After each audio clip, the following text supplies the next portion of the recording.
Topic का नाम है विद्युत द्विध्रुव, आसान सा टॉपिक है, चेक कीजिएगा क्या क्या बातें इसके अंदर। देखिएगा द्विध्रुव का मतलब क्या होता है, जब दो समान परिमाण के परंतु विपरीत प्रकृति के आवेश एक दूसरे से अल्प दूरी पर स्थित हो। ये अल्प दूरी को जानबूझ के 2a मान रहे हैं। क्या परिभाषा बोली मैंने, जब दो समान परिमाण परंतु विपरीत प्रकृति के आवेश एक दूसरे से अल्प दूरी पर स्थित हो तो इसे विद्युत द्विध्रुव कहते हैं। कोई दिक्कत वाली बात नहीं, परिभाषा के अंदर समान परिमाण है, आवेश विपरीत है, इस अरेंजमेंट को द्विध्रुव कहते हैं। इसे मैंने अब तक कहीं नहीं कहा कि इनके मास क्या क्या है। जैसे HCl का मॉलिक्यूल, तुम्हें समझ में आना चाहिए कि हाँ आवेश बराबर विपरीत, द्रव्यमान अलग अलग हो सकते हैं। आना में जवाब दीजिए, क्योंकि हम पढ़ते क्या होते हैं बेसिकली इलेक्ट्रोस्टैटिक्स के अंदर हम लोग पढ़ रहे होते हैं माध्यम में व्यवहार, निर्वात तो होगा नहीं, एयर के अंदर भी जो मॉलिक्यूल उनका क्या हो जाएगा, ध्रुवीकरण हो जाएगा। तो इसलिए द्विध्रुव पढ़ना जरूरी है, क्योंकि इसकी वजह से सारा परमाणु क्रिएट होता है जो माध्यम का प्रभाव पड़ते होते हैं। तो बेसिक आइडिया हमें डाइपोल के बारे में पढ़ना है। तो द्विध्रुव का मतलब क्या बोला, जब दो समान परिमाण विपरीत प्रकृति के आवेश एक दूसरे से अल्प दूरी, अब इनके बीच की दूरी ये बॉन्ड लेंथ इनकी तो है, जो एक्चुअली बॉन्ड लेंथ होगी वही इनके बीच की दूरी है, यानी अल्प दूरी पर स्थित है। आयना में जवाब दीजिए, क्या यहां तक की बातें तो समझ में आई है जो बताइए।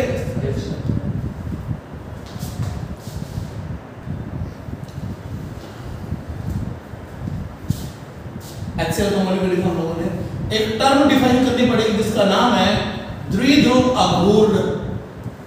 द्विध्रुव आघूर्ण को परिभाषित करते हैं आवेश का परिमाण, किसी भी एक आवेश का परिमाण इनटू दोनों आवेशों के मध्य की दूरी, और दिशा इसकी होती है -q से +q की ओर। दिशा कहां से कहां होती है, -q से +q की ओर हो जाएगी, तो ये p की दिशा, ये बाय कन्वेंशन दिशा लिखी गई, कोई कारण नहीं है इसका, -q से +q की तरफ दिशा है। ये द्विध्रुव आघूर्ण हो गया। क्या तुम सबको बात समझ में आ गई द्विध्रुव आघूर्ण की परिभाषा क्या है? इसका मतलब क्या होगा द्विध्रुव आघूर्ण का, कूलाम्ब इनटू मीटर, जिसे हम लोग क्या बोलते होते हैं बच्चों, डिवाइड, इसको क्या बोलते होते हैं, डिवाइड, ये इसका मतलब हो गया। क्या तुम लोगों को द्विध्रुव आघूर्ण के बारे में समझ में आ रही सारी बात? यह एक सदिश राशि है। कैसी राशि है, सदिश राशि है। तो इसके 2-3 क्वेश्चन जो करके देखेंगे द्विध्रुव आघूर्ण कैसे निकालते हैं। द्विध्रुव आघूर्ण की परिभाषा याद रखना, आवेश इन दोनों के बीच की दूरी। क्लियर है सबको? जो बोलता जाओ उसको सीखते जाइएगा। जैसे तुम्हें बोला मैंने कि यहाँ पर एक -q आवेश है, यहाँ पर एक -q आवेश है, और यहाँ पर 2q का एक आवेश है। ये तीनों एक समबाहु त्रिभुज के शीर्षों पर स्थित है, और बोल दिया कि इस भुजा की वैल्यू a है और q × a का नाम p है। तो कहता है इस व्यवस्था का नेट द्विध्रुव आघूर्ण कितना होगा, नेट द्विध्रुव आघूर्ण कितना होगा, ये -q, ये -q और ये 2q, इसका नेट द्विध्रुव आघूर्ण कितना होगा। ऑप्शन देता है p, √2p, √3p, none of these, इनमें से कोई भी नहीं। √3p ऑप्शन बोला विनोद ने, बताइए क्यों बोला उससे आंसर। सर दोनों का सर पहले तो उसको क्या दिखाई दिया है, तुम लोगों को क्या दिखना चाहिए इसके अंदर, तुम्हें दिखना चाहिए कि -q, ये 2 डाइपोल पड़े हैं ऐसे, इस q को 2 इसमें ब्रेक कर लिया, यानी कुछ ऐसी व्यवस्था हो सकती है कि Cl नेगेटिव, H पॉजिटिव, ये 2 मॉलिक्यूल यूं पड़े थे, इसलिए व्यवस्था का नेट द्विध्रुव आघूर्ण पूछ रहे। और अगर ये समबाहु त्रिभुज तो 60 आ गया, ये 60 आ गया, तो ऑब्वियस है इसका परिणामी क्या आ जाएगा, a² + b² + 2ab cos θ जाएगा। तो कितना आ गया, a² + b² + 2ab cos 60 का अंडर रूट, cos 60 1/2 होगा तो उसको कट गया, ये p² + 3p² अंडर रूट का मतलब कितना आ गया, √3p। जवाब दीजिए कि आप सब बच्चों को उत्तर समझ में आया कैसे द्विध्रुव आघूर्ण निकाल रहे हैं। हाँ बेटा, इसका मतलब तुम इस क्वेश्चन का भी आंसर दे सकते हो कि ये -q पड़ा होता और ये 2q पड़ा होता, और ये एक समकोण त्रिभुज बना रहे होते। ये दूरी अभी भी a बोल देता हूं मैं, और ये बोल दिया जाए कि q × a p के बराबर है, तो नेट द्विध्रुव आघूर्ण इस क्वेश्चन में कितना आ जाएगा, √3 अंडर रूट 2p कितने आंसर दिया इसको दो द्विध्रुव दिखे फटाफट, ये भी p और ये भी p, माइनस क्यू का सेट हो गया, ये सेट एक हो गया, इनके बीच में 90 डिग्री, इसका आंसर आ गया रूट 2p। हाँ नंबर जवाब दीजिए। क्या बच्चों को पूरा समझ में आ रहा है द्विध्रुव आघूर्ण कैसे निकालते हैं? फटाफट नोट कीजिए बच्चों यहाँ तक की चीजें, फटाफट नोट कीजिए यहाँ तक की चीजें बच्चों।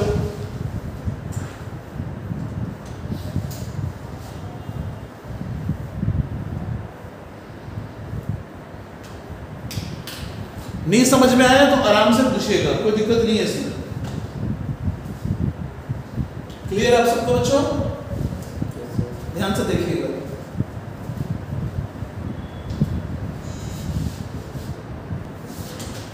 तो द्विध्रुव आघूर्ण कैसे लिखते होते हैं वो हम सबको समझ में आ गया, इसमें कोई दिक्कत नहीं होनी चाहिए। क्लियर है डियर? आगे बढ़ते हैं, इस सारे को इरेज करना है।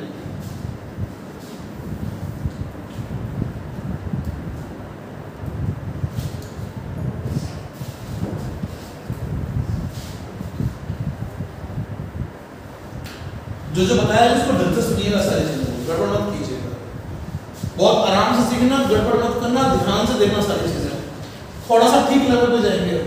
ये एक वलय है और ये एक कुचालक वलय है। कुचालक लिखा मिल जाए, अचालक लिखा मिल जाए, एक ही बात है। इसके आधे पर नेगेटिव क्यू चार्ज है और आधे पर पॉजिटिव क्यू चार्ज है। आधे पर नेगेटिव क्यू, आधे पर पॉजिटिव क्यू चार्ज। बन तो ये भी द्विध्रुव किया, बन तो इसकी त्रिज्या r है। तो कहा गया है इस सिस्टम का द्विध्रुव आघूर्ण निकाल के दिखाइए, इस निकाय का द्विध्रुव आघूर्ण निकाल के दिखाइए। आंसर एक लाइन के याद हो जाएगा तुम्हें, लेकिन वो धीरे धीरे याद होगा, मैं प्रूव करूंगा, लेकिन बाद में जो चीज बताऊंगा वो एक लाइन का आंसर। मैं आपको एक बात बता दूं, अर्धवलय, अर्धवलय का द्रव्यमान केंद्र जो होता है ना, का द्रव्यमान केंद्र वो यहां से 2r/π डिस्टेंस पर होता है।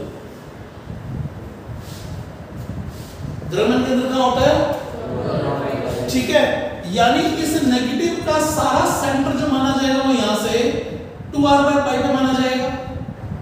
तो सारा नेगेटिव क्यू यहां मान लेंगे और सारा पॉजिटिव क्यू हम यहां से 2r/π पे मान लेंगे।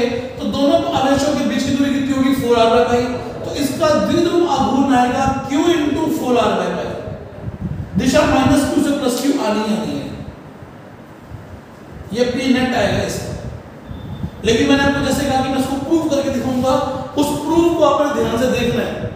और फाइनली तो आपको क्या याद होना चाहिए? रिजल्ट याद होना चाहिए, क्योंकि वहां पेपर में तस्वीर नहीं मिलेगा आपको कि आप फटाक से उसको प्रूव कर सके। वहां पे आपको याद करना पड़ेगा और ये धीरे धीरे द्रव्यमान केंद्र के हिसाब से आपको याद हो जाएगा। क्या तुम सबको समझ में आएगा? आंसर क्या आएगा? q × 4r/π। मैं इसका प्रूफ लिख के दिखा रहा हूं, तुम प्रूफ पे थोड़ा नजर डालना, चेक करना क्या कह रहा है। यहां से अल्प दूरी, यहां से थीटा कोण पर d θ एक अल्पांश काट लीजिए। अभी इसका मान भी लिखते हैं और ऐसे ही एक अल्पांश आप इस साइड में काट लीजिए। एक तरफ dq नेगेटिव आ गया और एक तरफ dq पॉजिटिव आ गया। हाँ या ना में जवाब दे दीजिए। क्या आपको ये दो आवेश दिखाई दे रहे हैं, एक नेगेटिव और एक पॉजिटिव? इसका आवेश बिंदु भी चेक करना, इसकी लंबाई कितनी हो जाएगी? चाप होता है कोण × त्रिज्या, तो ये कोण है d θ, त्रिज्या है r, तो इसका कोई डाउट नहीं आपको कि चाप की लंबाई r d θ आ गई। क्लियर है बच्चों? मैं इस dq का मान लिख रहा हूं, तुम dq के मान पे गौर करना। पाई r लंबाई पर आवेश है q, तो ये हो गया इकाई लंबाई का आवेश। तो r d θ लंबाई पर आवेश कितना आ गया? r d θ लंबाई पर आवेश आ गया q/π d θ। जितना इधर पॉजिटिव आएगा उतना इधर नेगेटिव आएगा, क्योंकि सारी चीजें बराबर बराबर हैं। ये सब फिर से बता दो क्या लिखा है। ये किसका आवेश लिखा सर ने? ये लिखा इकाई लंबाई का आवेश। आईना में जवाब दो भैया, ये इकाई लंबाई का आवेश है। अगर इकाई लंबाई का आवेश कितना है तो r d θ लंबाई का आवेश कितना आएगा? इकाई लंबाई का आवेश × लंबाई, r से कटा तो ये आवेश आ गया। आईना में यहां तक जवाब दीजिए, समझ में आ गया क्या? कैलकुलेशन बड़ी आसान सी है, लेकिन क्योंकि बेसिकली आप लोग मैक्सिमम बायो वाले हैं तो थोड़ा ध्यान से देख लीजिएगा, छोटा सा कैलकुलेटिव पार्ट है। अब इन दोनों के बीच की दूरी कितनी है? ये r है तो इतनी दूरी होगी r sin थीटा। सर ये कैसे आ गया? लंब बटे कर्ण sin थीटा, तो लंब बराबर कर्ण इनटू sin थीटा, और ये भी आ गई r sin थीटा, तो दोनों के मध्य की दूरी होगी 2r sin थीटा। तो एक जो अल्प द्विध्रुव बना, उस अल्प द्विध्रुव का द्विध्रुव आघूर्ण आ रहा है dq इनटू दोनों के बीच की दूरी 2r sin थीटा। यहां तक जवाब दे दीजिए कि आपको ये एक अल्पांश का द्विध्रुव आघूर्ण समझ में आ गया क्या? और मैं अब dq का मान रख रहा हूं, dq का मान है q बटे पाई d theta into 2r sin theta. इसमें जो कांस्टेंट है उसको अलग कर लेते हैं, q time 2r by pi को अलग कर लिया, sin थीटा d थीटा का समापन कर रहे हैं टोटल p के लिए, और अल्पांश आपको यहां से लेकर यहां तक काटने हैं सारे के सारे, तो थीटा की लिमिट चलेगी 0 से लेकर 180 तक, तो लिमिट आ गई 0 टू पाई। sin थीटा का जो इंटीग्रेशन होता है वो होता है माइनस cos थीटा, ये q time 2r by pi minus cos पाई, एक सेकंड से पूरा कर दूं फिर तुम्हारी बात करता हूं, या नेगेटिव को कॉमन निकाल लीजिए, cos पाई माइनस cos 0, ये minus q time 2r by pi, ये भी -1 और ये भी -1, माइनस का 2 बन गया, माइनस माइनस प्लस हो गया, 2 इंटू 2 4 हो गया, तो p का आंसर आ गया q टाइम, क्या समझ में आ गया क्या? तुमने रोका किसकी स्क्रीन से बात नहीं चला गई? अच्छा कुछ और ही बात पूछो। थीटा 0 से 180, ठीक है, तुमने पहला एलिमेंट यहां से काटा थीटा एंगल पर, क्या तुम मालूम है तुम पहला एलिमेंट यहां फिर यहां फिर यहां फिर यहां फिर यहां, और ऐसे तुम लगातार दो एलिमेंट लेके चल रहे हो बेटा, एक द्विध्रुव के लिए तुम्हें दो एलिमेंट लेके चलने हैं, बताते हैं ना माया में, तो ऐसे तो यहां से अंदर जाएगा तो सारे एलिमेंट कंसीडर हो गए बेटा।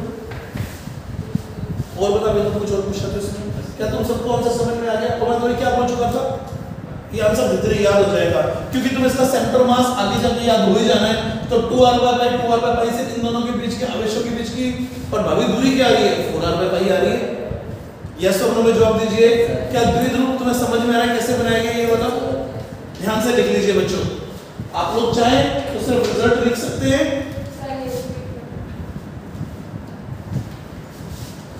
नोट कीजिए बच्चों।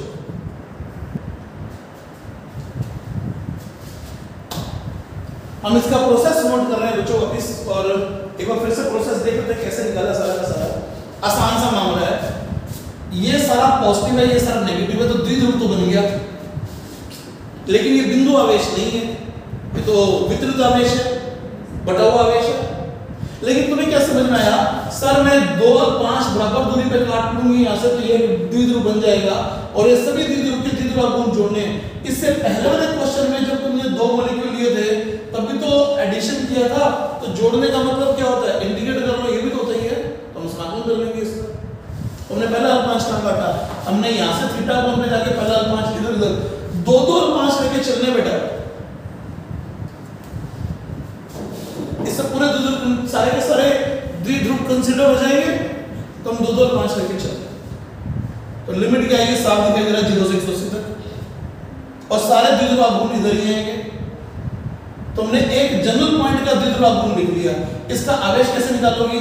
सिंपल सी बात याद रखना, ये स्टार्टिंग में बता दिया था कि सर्कुलर अगर आर्क है तो एलिमेंट थीटा एंगल पे जाके कटते होते d थीटा की, याद आ गया होगा। तो इसकी लंबाई कितनी आ गई? r d theta. Pi r लंबाई पर आवेश q दिया हुआ बेटा, पाई r का आवेश q है, तो इकाई लंबाई का आवेश कितना हो गया? q बटे पाई r। पूरे वाले पर नेट आवेश 0 जितना पॉजिटिव तो नेगेटिव, लेकिन पाई r पे प्लस q है, पाई r पे माइनस q है, तो पाई r पे q था, तो इकाई लंबाई का आवेश q बाय पाई r, तो r d थीटा में आवेश कितना आ गया? q by pi r r d theta. ये dq का मान यहां रखा जाता है, दोनों के बीच की दूरी कितनी आ रही है? 2r sin theta. जवाब दे दो कि यहां तक की बात तुम्हें क्लियर होगी, बाकी सारी मैथमेटिक्स है। क्लियर हो गया बेटा सारा का सारा? नोट कर लीजिए यहां तक की चीजें, यहां तक की बातें सारी नोट कर लीजिए बच्चों।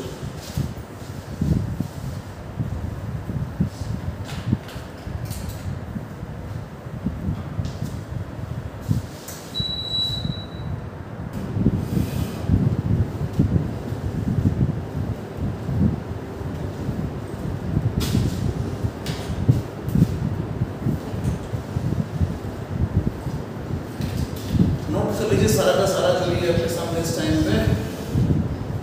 आपके सामने रिजल्ट्स। अब इसके बाद सारे रिजल्ट लिखूंगा, वो रिजल्ट्स आपको याद होने चाहिए, सारे पॉसिबल आंसर लिख दूंगा जो क्वेश्चन आ सकते हैं उन पर बेस्ड। तो बोर्ड क्लियर क्वेश्चन आ गया तो प्रूफ करना पड़ेगा, तो वही जरूरत नहीं है। ठीक है जी। अब ले रहे हैं हम लोग कुछ सीधे सीधे रिजल्ट्स, कुछ दिन आघूर्णों के रिजल्ट ले रहे हैं, चेक करना बेटा। अभी अर्ध वलय लिया था, अब इसको अपन बोलेंगे, अभी हम लोगों ने वलय की बात की थी, अब हम बात कर रहे हैं कुचालक चक्की की। हर बार बताओ मैं कुचालक वर्ड क्यों लिख रहा हूं, मैं बता सकता तुम्हें से कुचालक वर्ड क्यों लिख रहा हूं? ताकि वो आपस में मिक्स हो जाए, क्योंकि चालक को तो पॉजिटिव नेगेटिव खत्म ही कर देगा चलने के कारण। कुचालक को दिया गया आवेश जहां होता है वहीं का वही रहता है। आयना में जवाब दीजिए। क्या तुम सबको यहाँ तक की बात समझ में आ गई है जो बोल रहा हूँ? आगे बढ़ते हैं। कुचालक चक्की है, चक्की में इस तरफ सारा पॉजिटिव आवेश एक समान रूप से वितरित है, यहाँ नेगेटिव वितरित है। आवेश का मान Q माइनस Q लिख लेते हैं। अब समझना क्या है कि इसका सेंटर ऑफ मास कहां पर होता है, तो याद रखिए इसका द्रव्यमान केंद्र 4r/3 पाई पे होता है। मान लिखता हूं यहाँ पे 4r/3 पाई सेंटर से ऐसे चक्की बना ली मैंने आधी, तो यहां से लेके यहां तक की दूरी जो है वो 4r/3 पाई है, और हमें इसका डबल करना पड़ेगा क्योंकि एक तरफ माइनस Q मानना है और एक तरफ प्लस Q मानना है। तो द्विध्रुव आघूर्ण क्या लिखा जाएगा? Q टाइम 4r/3 पाई का डबल। आयना में जवाब दे दीजिए। क्या आप सबको ये आंसर समझ में आ गया कैसे निकाला गया है, लिखा गया है? लॉजिक वही यूज किया गया द्रव्यमान केंद्र वाला। यस और नो में जवाब दीजिए। अगर वो 4r/3 पाई पता होगा जो कि हम द्रव्यमान केंद्र चैप्टर में निकालेंगे तो ये आंसर आसानी से लिखे जा सकेंगे। जवाब दे दीजिए कि क्लियर हो गया तुम्हें ये वाला। कौन सा क्वेश्चन था ये कुचालक चक्की थी। अब ध्यान सुनना, ये क्या लिखा है? ये लिखा है गोलीय कोश, और गोलीय कोश में कौन सा लिया है? कुचालक। कुचालक क्यों ले रहे हैं अभी डिस्कशन कर चुके हैं हम लोग। रिंग में और इसके डायग्राम में कोई फर्क नहीं है, लेकिन ये गेंद है, वो वलय था, वो सर्किल था, वृत्त था, ये गेंद है। इसका सेंटर ऑफ मास r/2 पर होता है बेटा। तो दोनों आवेशों के बीच की प्रभावी दूरी कितनी बन जाएगी? r। तो p का मान q × r आ गया। जवाब दे दीजिए। यहां तो समझ में आ गया। दो क्वेश्चन और लिखूंगा। ये हो गया ठोस कुचालक गोला, ठोस कुचालक गोला जिसके आधे में नेगेटिव है और आधे में पॉजिटिव आवेश है, लेकिन ये -Q + Q है। तो सेंटर ऑफ मास नापना पड़ेगा। इसका सेंटर ऑफ मास जो होता है वो 3r/8 पर होता है। तो फिर द्विध्रुव आघूर्ण का मान क्या लिखेंगे? Q टाइम 3r/8 का डबल, क्योंकि इतना इधर भी जाना है और इतना इधर भी आना है। यहां +Q मान रहे हैं या -Q मान रहे हैं? क्या तुम सबको ये सारे उत्तर समझ में आ रहे हैं क्या बच्चों? क्लियर है? सर हमें ये याद करना पड़ेगा कि द्रव्यमान केंद्रों के बारे में। यस, उससे प्रूव करने में जो रहेगा ये सारे आंसर में धीरे याद हो जाएंगे। क्या क्लियर हो गया तुम सबको? हो गया। जनरली पूछा किसका जाता है? वलय का। एक लास्ट क्वेश्चन ले रहा हूं, इस लास्ट क्वेश्चन को ध्यान से देख लीजिए। द्विध्रुव आघूर्ण निकालने को लेकर एक लास्ट क्वेश्चन ले रहा हूं, इसको समझिएगा। इंपॉर्टेंट क्वेश्चन है। आधे वलय पर पॉजिटिव Q चार्ज है, ये अर्ध वलय है, अर्ध वलय और पॉजिटिव Q चार्ज है, लेकिन इसके सेंटर पर एक -Q इकट्ठा पड़ा है पॉइंट की फॉर्म में, और इसकी त्रिज्या आ रही है। तो इस सारे को क्या मानना है? इस सारे को मानना है 2r/पाई पे। पहले क्वेश्चन में बताया था। तो -Q तो यही रह गया, ये 2r/पाई पर आ गया। तो p की कितनी आ गई? Q time 4r/पाई।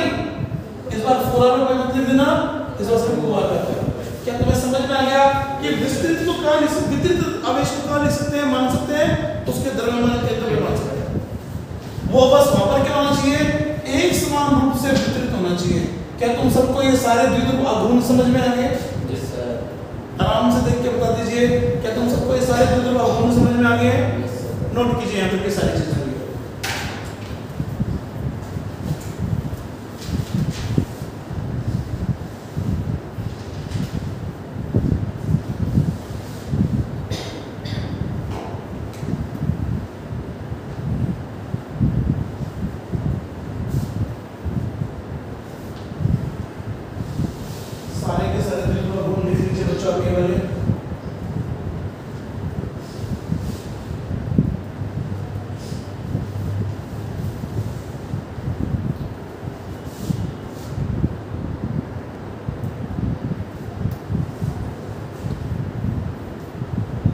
कुचालक चकती, ठोस कुचालक गोला, ध्यान से देख लीजिएगा।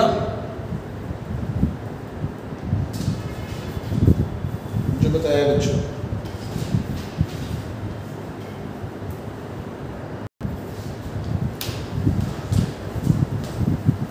तो विभिन्न प्रकार के द्विध्रुव आघूर्ण आपने लिखने सीख लिए हैं बच्चों कि द्विध्रुव आघूर्णों के मान क्या होंगे। लिख चुके सारे आंसर्स? लिख लो फटाफट लिख लो बेटा।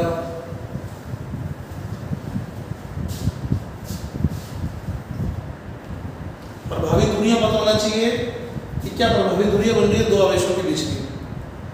ठीक है जी।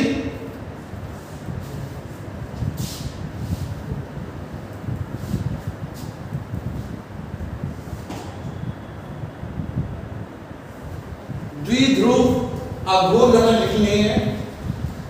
अब बात को बढ़ाएंगे इस पूरी चर्चा को आगे। देखते हैं क्या टॉपिक आता है इसमें हमारे पास।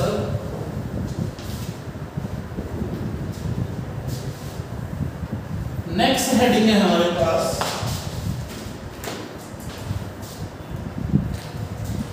द्विध्रुव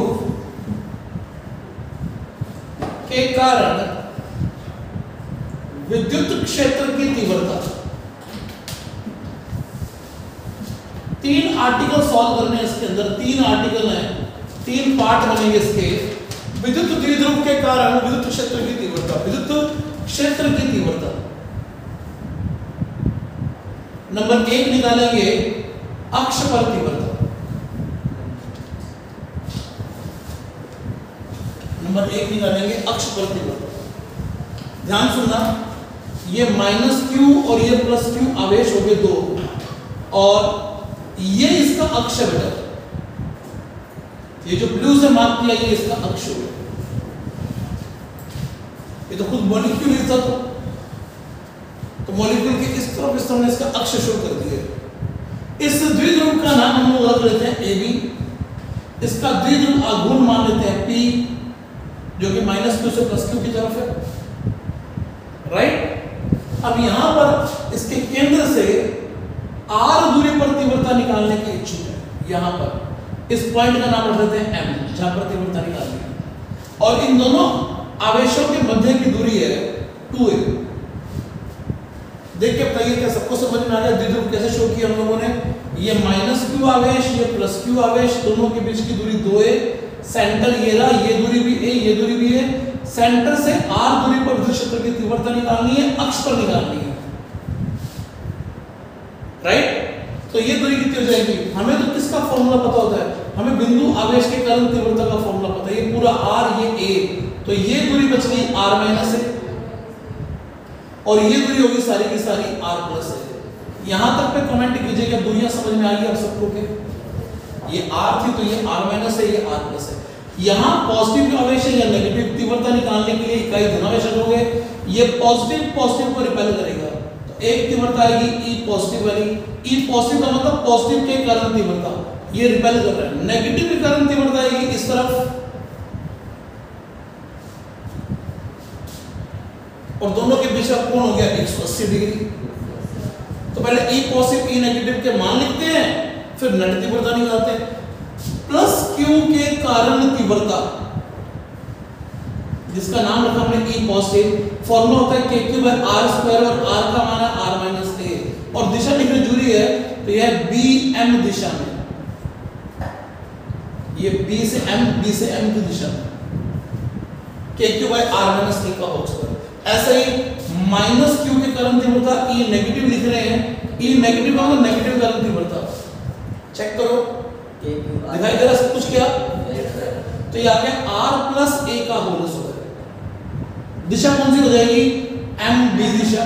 MB लिखो, MA लिखो, एक ही बात है। यानी यहां से पता लग गया कि E पॉजिटिव और E नेगेटिव एक दूसरे के विपरीत दिशा में। तो E नेट कितना आ जाएगा? E नेट को E अक्ष लिख रहे हैं, E एक्सिस पर या E अक्ष पर। कैसे आएगा सर? बड़े में से छोटे को माइनस कर दो। E पॉजिटिव का मान E नेगेटिव से ज्यादा है क्योंकि दूरी कम है। E पॉजिटिव का मान ज्यादा क्यों है? क्योंकि दूरी कम है। दूरी छोटी तो E पॉजिटिव ज्यादा है। तो बड़ी तीव्रता में से छोटी तीव्रता को माइनस कर रहे हैं। तो ई एक्सिस ई अक्ष का मान KQ by R minus A का whole square minus KQ by R plus A का होल स्क्वायर। जवाब दीजिए, ये प्रूव कर रहे हैं, अदरवाइज हमें डायरेक्ट आंसर्स याद होने चाहिए। फिलहाल प्रूव कर लेते हैं एक बार। KQ कॉमन आ गया, नीचे ये R square minus A square whole square, LCM आ गया, ऊपर बचेगा R प्लस A का whole square minus R minus A का होल स्क्वायर। जवाब दे दीजिए, यहाँ तक के स्टेप सारे समझ में आ गए क्या? मैथमेटिक्स से सिर्फ a plus B A minus B A square minus B square whole square तो था ही था। तो ये k की कॉमन यहाँ आ गया r प्लस a का होल स्क्वायर और यहाँ आ गया r माइनस a का होल स्क्वायर। तो ये k q ये बन गया 4r 2r यहाँ बचेगा 2r यहाँ बचेगा 4r और नीचे क्या आ गया r square minus a square का e अक्ष पर r किस तरफ है, बड़ा था, ये आ रहा है bm दिशा।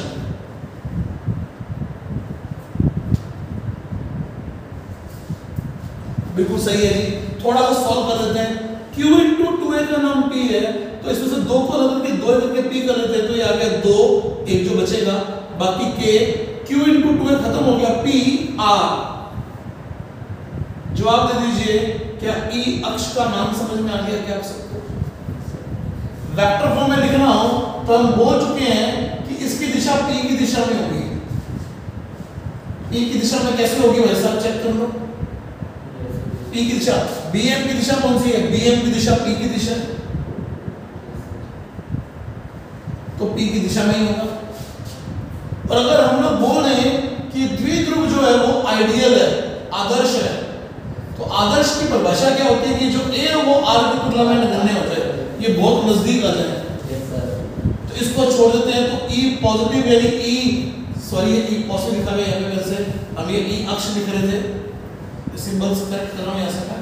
E अक्ष का मान लिख रहे हैं, तो 2kp r बाय, ये छोड़ दे तो r की पावर 4, एक और कट गई, तो E अक्ष का मान आ गया 2kp अपॉन r। आप P की दिशा में रहे, परिमाण लिखेंगे तो सिर्फ 2kp अपॉन r क्यूब। हाँ ना, में जवाब दे दीजिए, क्या समझ में आ गया तुम सबको? क्या अक्ष के अनुदिश तीव्रता कैसे आती है, क्लियर हो गया आप सबको? ये द्विध्रुव के अक्ष पर तीव्रता, हमने कितने आर्टिकल करने हैं? हमने बात की थी स्टार्टिंग में 3 आर्टिकल करने हैं, अभी अक्ष पर तीव्रता निकालनी है। क्या तुम्हें अक्ष पर तीव्रता का फॉर्मूला समझ में आया कितना निकाला गया? ये 2 आंसर है E अक्ष के। E अक्ष पर P जो होता है वो E एक्सिस और P दोनों एक ही दिशा में होते हैं। क्लियर है सबको? ध्यान से सुनना, मेरी बात बता रहा हूं। अगर मैं A और B के बीच में तीव्रता की दिशा निकालूं, A और B के बीच में इकाई देना में शर्त लो, नेगेटिव अट्रैक्ट करेगा और पॉजिटिव रिपेल करेगा। AB के अंदर तीव्रता P के अपोजिट है, अक्ष बाहर वाला है। याद आ रहा है मैंने कहा था ब्लू वाला अक्ष स्टार्टिंग में कहा था। अंदर तीव्रता B से A यानी P के विपरीत है अंदर, हालांकि पूछा कभी नहीं गया, लेकिन तुम्हें दिखाई दे रहा तीव्रता कैसे निकालना है। क्लियर है सबको? ये पूरा ये मॉलिक्यूल है HCl का, NaCl का, जिसका पोलराइजेशन ध्रुवण हुआ पड़ा है। नोट कीजिए यहाँ तक की सारी चीजें बच्चों, ये है अक्ष पर तीव्रता का फॉर्मूला। यहाँ तक सारा नोट कर लीजिए बच्चों, कुछ पूछा तो पूछ भी लीजिए।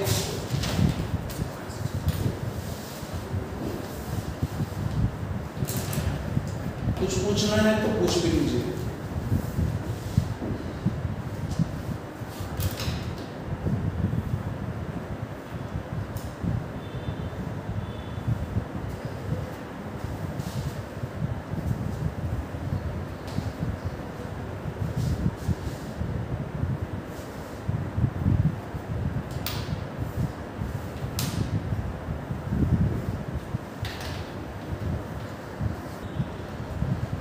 ये अक्ष पर तीव्रता का फॉर्मूला आ गया 2kp अपॉन r क्यूब। हाँ ना, मैं जवाब दीजिए, क्या तुम सबको समझ में आ गया अक्ष पर तीव्रता का फॉर्मूला क्या होता है?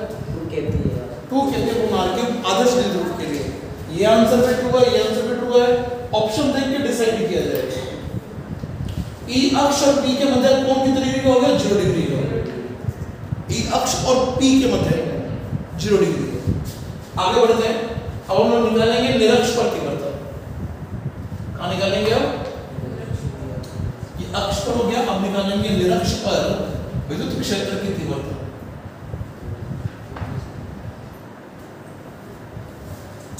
Let's start with it now. ये आपके पास द्विध्रुव आ गया बेटा, -q + q वाला।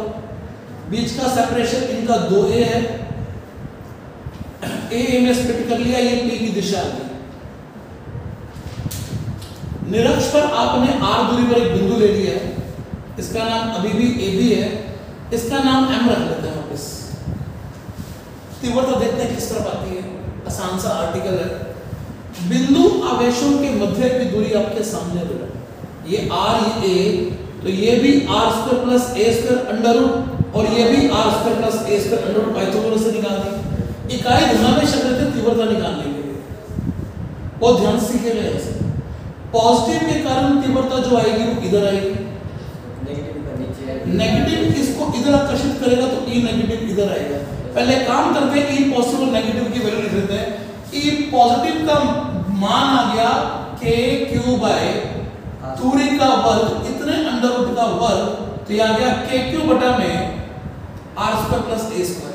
पॉजिटिव गलन तीव्रता, दिशा क्या आ रही है AM दिशा, ये सॉरी B लिखा हुआ है तो ये BM दिशा।